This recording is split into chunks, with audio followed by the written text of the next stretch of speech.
another Creative Cutter Room video. I have the inside of my little Tinkerbell mini album that I promised to share with you.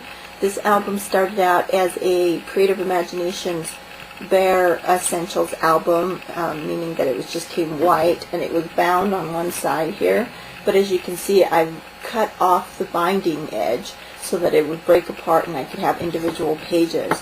AccuCut happens to make a die for this castle style, so I went to my local craft store and then I took some acrylic sheets, and you can see how thin those are, and created additional pages to go with the album so that some sentiments and some of the rub-ons could just lay on top of the page. Now, I said in my website that these were stickers. They actually aren't. They're rub-ons, which is why they look so cute here on the acrylic sheet. And this, I know it's hard to make out, but this is the Sweet Silent type.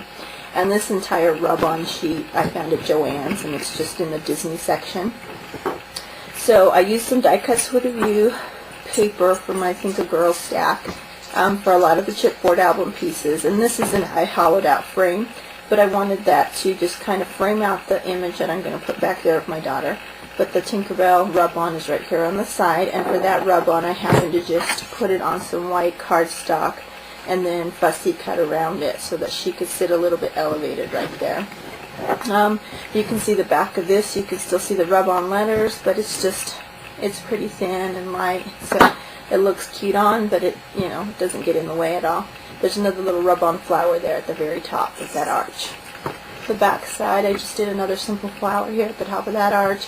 Left this pretty much simple. I didn't want to make it too terribly thick so that it could sit up on its own on her shelf. Right here, I just corner rounded the edges with a decorative corner rounder, and I put another rub-on sentiment here at the bottom that says, "Am I cute or what?" with some teardrop embellishments at the edge. Now, the reason that shows up so well is because on the back side of this little acetate sheet, I put the ribbon. And this ribbon coordinates to this side of the book, but on this side you can see it's just white. And that's some American Crafts ribbon that I really like. I did do some flourishes here in the background that are rub-ons, and you can, I think, kind of see those here on the edge. This might help. Maybe not. Let's try black. Yeah, you can kind of see those there, and there's another one on this side. And then I've got some rub-ons of flowers, of butterflies that cover up the brads on the back side of the flowers. So if you look at this side of that sheet, you can see the flowers I'm talking about, and there's a little bling in the middle with the brads that are covered by those butterflies. I'm sorry about the glare there, but again, I can put another picture right there, and it won't show through because of the matting on the other side. In this side, this is again a chipboard piece that I've covered up with paper, and I created a pocket here with just a border punch. That's another rub-on. This is Never Grow Up, and then this little pocket will have two pictures. And it was fun to just put a little flower and a great big bling there, pearl bling in the center. On the back half of that, I again did a little rub-on of Pixie Pal, and I did a die cut, and then left the frame so that you can insert that into the top there. So the picture will insert there, and there's just some little fun ribbons there. Now the back half of that flower on the other page kind of has ribbons that hang from it, and I thought it looked cool that they just hung onto this. And you can also see that from the back side, I hope you can see that, you can see the different castle edges of those acrylic pages. So I kind of like how those stack up.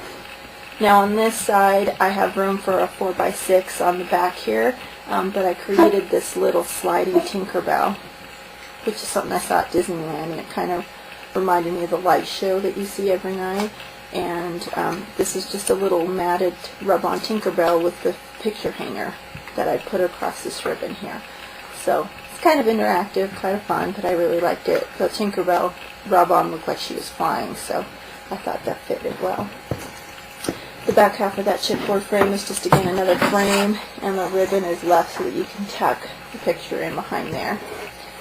And this is another thin, you can see how it matches this thing. This acetate piece was cut to match this chipboard piece, but it's much thinner. So I covered it with paper on this back side, but since it's two-sided paper, it shows through a plain color on here.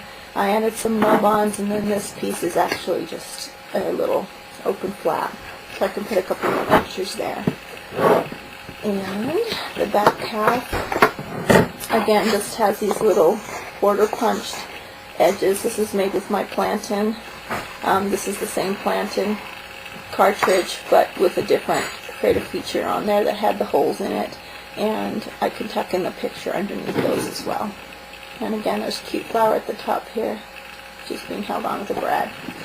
And then my very back page is chipboard, and I kind of fringe cut the grass here and then inked it. But I made that Tinkerbell sitting up, and you can actually tuck the picture in behind her.